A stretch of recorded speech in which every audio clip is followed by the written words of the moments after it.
दुर्गादास नाम का एक धनी किसान बड़ा आलसी था। ना कभी अपने खेत देखने जाता, न खलिहान ही देखता। अपनी गाय भैंसों की भी वो खोज खबर नहीं रखता। इतना ही नहीं, अपने घर के सामान की भी उसको कोई परवाह नहीं होती थी। सारे काम उसने नौकर के भरोसे छोड़ रखे थे। उसके इस प्रकार आलसी बनने और प्रबंध न करने से घर की स्थिति दिन प्रतिदिन बिगड़ती जा रही थी। खेती में उसका हानि होने लगा। गायों के दूध घी से भी किसी प्रकार का लाभ होना बंद सा हो गया था। एक दिन दुर्गादास का मित्र हरिश्चंद्र उसके घर आया। उसने दुर्गादास के घर का हाल देखा तो उसे आश्चर्य होने लगा। वो समझ गया कि यदि वो दुर्गादास को समझाता है तो वो इतना आलसी है कि अपना स्वभाव बदलेगा नहीं। फिर भी उसने अपने मित्र की भलाई सोची और उससे कहा, मित्र, तुम्हें संकट में देखकर मुझे बड़ा दुख हो रहा है। तुम्हारी दरिद्रता को दूर करने का एक सरल सा उपाय है, मैं तुम्हें बताना चाहता हूँ।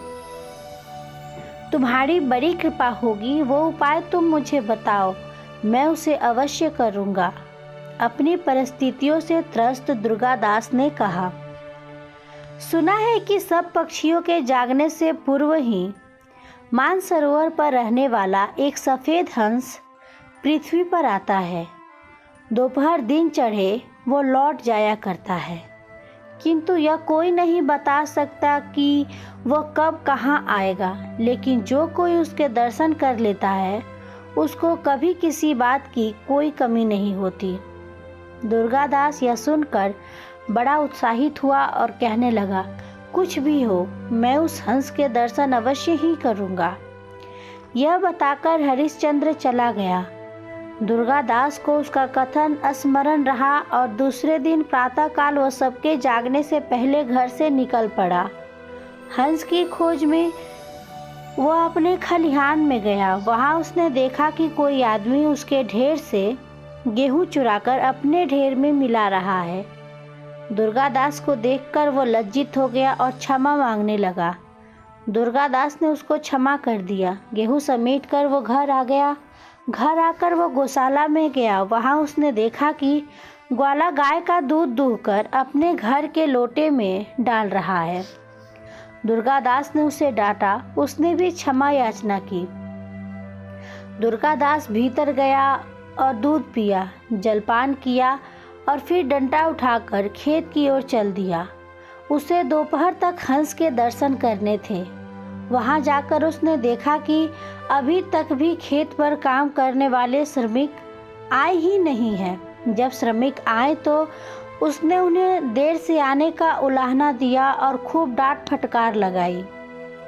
इस प्रकार प्रतिदिन वह कहीं न कहीं जाता रहता था और देखता था कि जहाँ वह जाता है वहीं उसको हानि पहुँचाई जा रही है। किंतु उसके नियमित रूप से जाने से इस प्रकार की चोरियां बंद हो गई और उसकी हानि भी रुक गई। हंस की खोज में दुर्गादास प्रतिदिन उठकर घूमने जाने लगा। नौकर चाकरों में भय व्याप्त हो गया कि ना जाने कब स्वामी आकर उनकी चोरी पकड़ ले।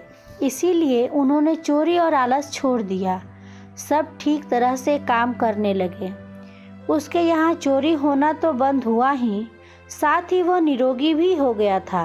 प्रातःकाल उठकर घूमने जाने से उसका स्वास्थ्य भी ठीक हो गया। अब उसको सब खेतों से यथोचित अन्न, गायों से भी यथोचित दूध आदि सब कुछ ठीक ठीक मिलने लगे। उसके मित्र हरिश्चंद्र को उसकी चिंता लगी थी, इसलिए एक दिन वो फिर उसके समाचार जानने के लिए उसके घर आया।